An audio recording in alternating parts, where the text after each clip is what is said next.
In this example, we're going to multiply a positive number times a negative number. I just want you to see that your multiplication and division rules that we've learned for integers involving negatives and positives, those also apply to decimals. So take a look. We have this problem 1.035 times negative 7.5.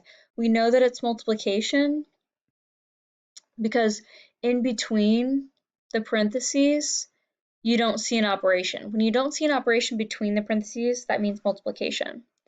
I'm going to put the decimal that is longer, the decimal value that is longer at the top.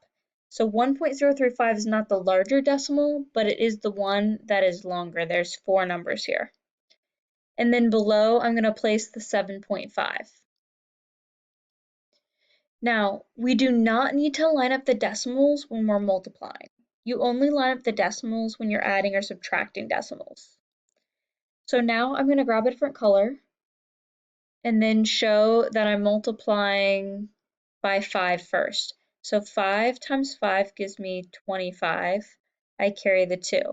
3 times 5 is 15, plus 2 is 17. 0 times 5 is 0, plus 1 is 1. And then 1 times 5 is 5. And then in the next line, I'm going to put a 0 to hold a place. And then I'm going to change to a different color. See if that'll show up nicely. All right, now we're multiplying by the 7. 5 times 7 is 35, so I put a 5 here, and I carry the 3. 3 times 7 is 21, plus 3 is 24. I put the 4 here and carry the 2. 0 times 7 is 0, plus 2 is 2, and then 1 times 7 is 7. And then we add these together. 5 and 0 is 5, 7 and 5 is 12, I carry the 1. 4 and 1 is 5, plus another 1 is 6. 5 and 2 is 7, and 5 and 2 is 7.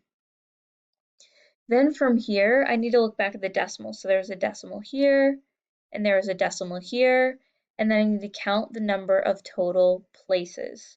So there's 1 place here, and then 1, 2, 3 decimals here, 3 decimal places there, and 3 plus 1 is 4 decimal places total. So I come down to the bottom here, and the decimal starts here on the end, and then I count 1, 2, 3, 4, and the decimal ends up between the two sevens.